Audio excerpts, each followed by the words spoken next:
हरे कृष्णा। सभी वैष्णव भक्तों के चरणों में दंडवत प्रणाम।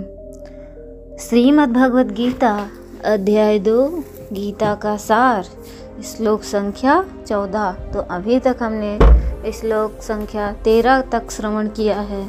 अब हमारा श्लोक संख्या 14 है, तो चलते हैं हम अपने श्लोक की ओर। माते स्पर्श कौन्तेय शीतोष्ण सुख दुख दहा आगमापायन नित्या तांतिति स्वभारत। माते स्पर्श कौन्तेय शीतोष्ण सुख दुख दहा आगमापायन नित्या तांतिति स्वभारत। माते स्पर्श कौन्तेय शीतोष्ण सुख दुख दहा आगमापायन नित्या तांतिति स्वभारत। ये श्लोक मेरा पसंदीदा श्लोक है और मैं इस श्लोक को जब भी परेशान या कुछ भी मेरे को समस्या आती है तो सबसे पहले मैं इसी श्लोक को स्मरण करती हूँ, भगवान का नाम लेती हूँ। हे कुंती पुत्र, सुख तथा दुख का क्षणिक उदय तथा काल क्रम में उनका अंतर्धान होना सर्दी तथा गर्मी की ऋतुओं के आने जाने के समान है। हे भरतवंशी, वे इंद्रिय बोध से उत्पन्न होते हैं और मनुष्य को चाहिए कि अविचल भाव से उनको सहन करना सीखे। तात्पर्य शीला प्रभुपाद के द्वारा, शीला प्रभुपाद की जय। कर्तव्य निर्वाह करते हुए मनुष्य को सुख तथा दुख के क्षणिक आने जाने को सहन करने का अभ्यास करना चाहिए। वैदिक आदेशानुसार मनुष्य को माघ, जनवरी, फरवरी के मास में भी प्रातःकाल स्नान करना चाहिए। उस समय अत्यधिक ठंड पड़ती है, किंतु जो धार्मिक नियमों का पालन करने वाले हैं वह स्नान करने में तनिक भी नहीं झिझकता है। इसी प्रकार एक गृहिणी भीषण से भीषण गर्मी की ऋतु में मई जून के महीने में भोजन पकाने में से हिचकती नहीं। जलवायु संबंधी असुविधाएं होते हुए भी मनुष्य को अपना कर्तव्य निभाना होता है। इसी प्रकार युद्ध करना क्षत्रिय का धर्म है, अतः उसे अपने किसी मित्र या परिजन से भी युद्ध करना पड़े तो उसे अपने धर्म से विचलित नहीं होना पड़ता। मनुष्य को ज्ञान प्राप्त करने के लिए धर्म के विधि विधान पालन करने होते हैं, क्योंकि ज्ञान तथा भक्ति से ही मनुष्य अपने आप को माया के बंधन से छुड़ा सकता है। अर्जुन को जिन 2 नामों से संबोधित किया गया है वे महत्वपूर्ण हैं। एक कौन्तेय कहकर संबोधित करने से यह प्रकट होता है कि वह अपनी माता की ओर मातृकुल से संबंधित है, और भारत कहने से उनके पिता की ओर पितृकुल से संबंध प्रकट होता है। दोनों ओर से उनको महान विरासत प्राप्त है। महान विरासत प्राप्त होने के फलस्वरूप कर्तव्य निर्वाह का उत्तरदायित्व आप पड़ता है, अतः अर्जुन युद्ध से विमुख नहीं हो सकता है। तो यहाँ शंका होती है कि इन 14वें 15वें श्लोकों में और आगे 16वें श्लोक में देही और देह इन दोनों का प्रकरण है। फिर बीच में मात स्पर्श के 2 श्लोक प्रकरण है। कैसे हैं? इनका समाधान यह है कि जैसे 12वें श्लोक में भगवान ने संपूर्ण जीवों के नित्य स्वरूप को बताने के लिए किसी काल में नहीं था, मैं किसी काल में नहीं था, ऐसी बात नहीं है, ऐसा कहकर उन्हीं पंक्ति में रख दिया। ऐसे ही शरीर आदि मात्र प्रकट पदार्थों को अनित्य, अविनाशी, परिवर्तनशील बताने के लिए भगवान ने यहाँ मात्रा स्पर्श की बात कही है। तो नित्य तत्व से देहाती अनित्य वस्तुओं को अलग बताने के लिए यहाँ तू पद आया है। मात स्पर्श जिनसे माप तौल होता है, अर्थात जिनसे ज्ञान होता है, उन ज्ञान के साधन इंद्रियां और अंतःकरण का नाम मात्रा है। मात्रा से अर्थात इंद्रियों और अंतःकरण का नाम मात्रा है। मात्रा से अर्थात इंद्रिय संयोग होता है, उनका नाम स्पर्श है। अतः इंद्रियों और अंतःकरण से जिनका ज्ञान होता है, ऐसे सृष्टि के मात्र पदार्थ मात्र स्पर्शा है। मात्र स्पर्श पदार्थ ही क्यों लिया जाए, पदार्थों का संबंध क्यों न लिया जाए। अगर हम यहाँ मात्र स्पर्शः पद से केवल पदार्थों का संबंध ही लें तो उस संबंध को आगमापायिनः आने जाने वाला नहीं कह सकते, क्योंकि संबंध की स्वीकृति केवल अंतःकरण में न होकर स्वयं में अहम में होती है। स्वयं नित्य है, इसीलिए उसमें जो स्वीकृति हो जाती है वह भी नित्य जैसी ही हो जाती है। स्वयं जब तक उन स्वीकृति को नहीं छोड़ता तब तक वह स्वीकृति ज्यों की त्यों बनी रहती है। अर्थात पदार्थों का वियोग हो जाने पर भी, पदार्थों के ना रहने पर भी उन पदार्थों का संबंध बना रहता है। यह माना हुआ संबंध केवल अस्वीकृति से अर्थात अपने में न मानने से ही मिटता है। अपने सत्स्वरूप में संबंध है ना, नहीं हुआ, नहीं और हो सकता है नहीं, परंतु माने हुए संबंधी की अस्वीकृति के बिना कितना ही त्याग किया जाए, कितना ही कष्ट भोगा जाए, शरीर में कितना ही परिवर्तन हो जाए, कितनी ही तपस्या की जाए, तो भी माना हुआ संबंध मिटता नहीं, प्रत्युत ज्यों का त्यों ही बना रहता है।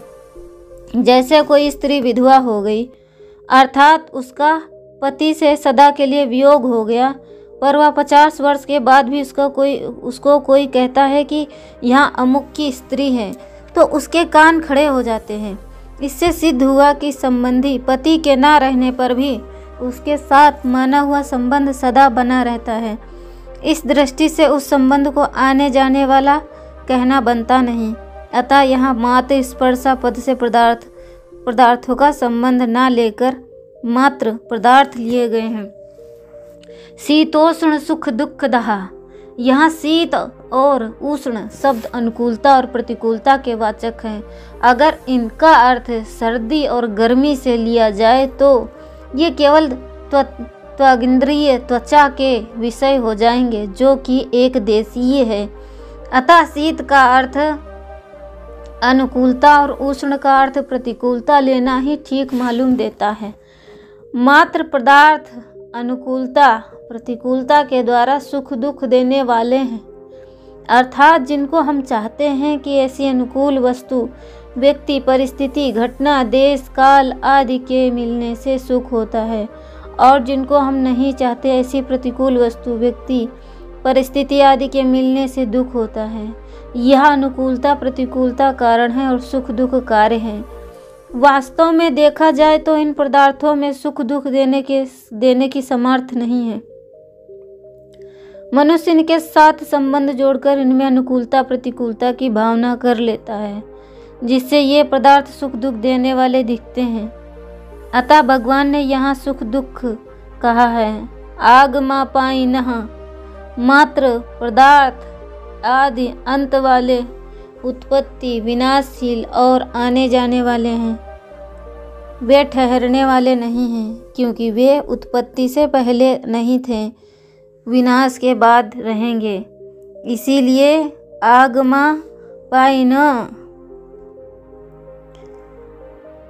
आगमापायी है, अनित्य।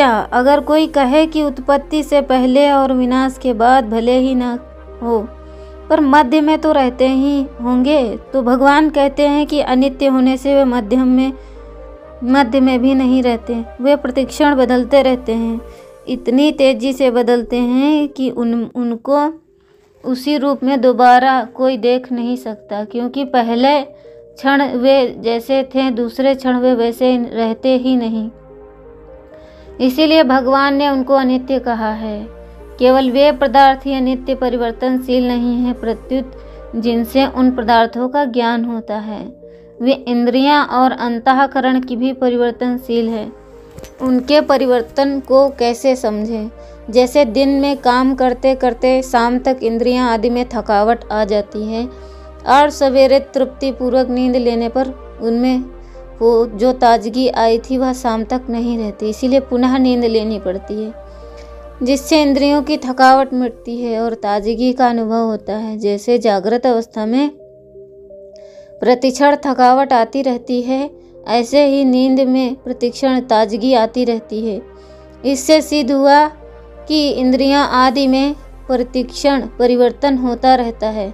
यहाँ मात्र पदार्थों को स्थूल रूप में से आगमापायिनः और सूक्ष्म रूप से अनित्य कहा गया है। इनको अनित्य से भी सूक्ष्म बताने के लिए आगे 16वें श्लोक में इनको असत कहेंगे, और पहले जिस नित्य तत्व का वर्णन हुआ है उसको सत कहेंगे। तितिस्व तान तितिस्व, ये जितने स्पर्श अर्थात इंद्रियों के विषय हैं उनके सामने आने पर अनुकूल है और यह प्रतिकूल है, ऐसा ज्ञान होना दोषी नहीं है। प्रत्युत उनको लेकर अंतःकरण में राग द्वेष हर्ष शोक आदि विकार पैदा होना ही दोषी है।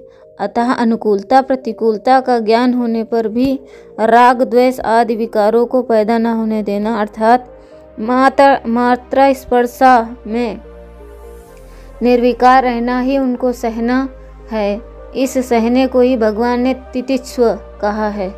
दूसरा भाव यह है कि शरीर इंद्रियां अंतःकरण आदि की क्रियाओं का अवस्थाओं का आरंभ और अंत होना तथा उनका भाव और अभाव होता है। वे क्रियाएं अवस्थाएं तुम्हारे में नहीं हैं, क्योंकि तुम उनको जानने वाले हो, उनसे अलग हो। तुम स्वयं ज्यों के त्यों रहते हो, अतः उन क्रियाओं में अवस्थाओं में तुम निर्विकार रहो। इनमें निर्विकार रहना ही तितिक्षा है। जैसे शरीर कभी एक रूप नहीं रहता, प्रतिक्षण बदलता रहता है, ऐसे ही इंद्रियां मन बुद्धि से जिनका ज्ञान होता है वे संपूर्ण सांसारिक पदार्थ मात्रा प्रकृति और प्रकृति का कार्य भी कभी एक रूप नहीं रहते। उनका संयोग और वियोग होता रहता है। जिन पदार्थों को हम चाहते हैं कि उनके संयोग से सुख होता है और वियोग से दुख होता है, जिन पदार्थों को हम नहीं चाहते उनसे वियोग से सुख होता है और संयोग से दुख होता है। अर्थात पदार्थ भी आने जाने वाले तथा अनित्य हैं। ऐसे ही जिनसे पदार्थों का ज्ञान होता है वे इंद्रियां और अंतःकरण भी आने जाने वाले तथा अनित्य हैं, और पदार्थों से होने वाला सुख दुख भी आने जाने वाला तथा अनित्य है, परंतु स्वयं सदा ज्यों का त्यों रहने वाला निर्विकार तथा नित्य है। अतः उनको सह लेना चाहिए, अर्थात उनके संयोग वियोग को लेकर सुखी दुखी नहीं होना चाहिए, प्रत्युत निर्विकार रहना चाहिए। सुख और दुख दोनों अलग अलग होते हैं, पर उनको देखने वाला एक ही होता है और उन दोनों से अलग निर्विकार होता है। परिवर्तनशील को देखने से स्वयं स्वरूप की अपरिवर्तनशीलता निर्विकारता का अनुभव स्वतः होता है। यहाँ शीत शब्द अनुकूलता का और उष्ण शब्द प्रतिकूलता का वाचक है।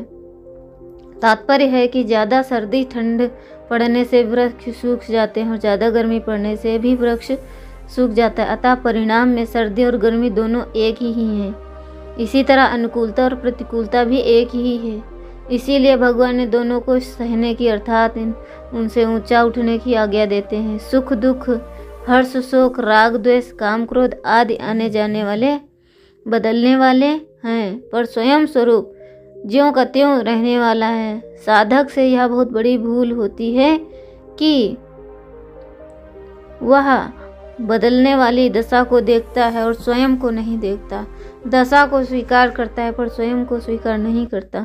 दशा पहले भी नहीं थी और पीछे भी नहीं रहेगी, अतः बीच में दिखने पर भी वह नहीं है, परंतु स्वयं में आदि अंत और मध्य है ही नहीं।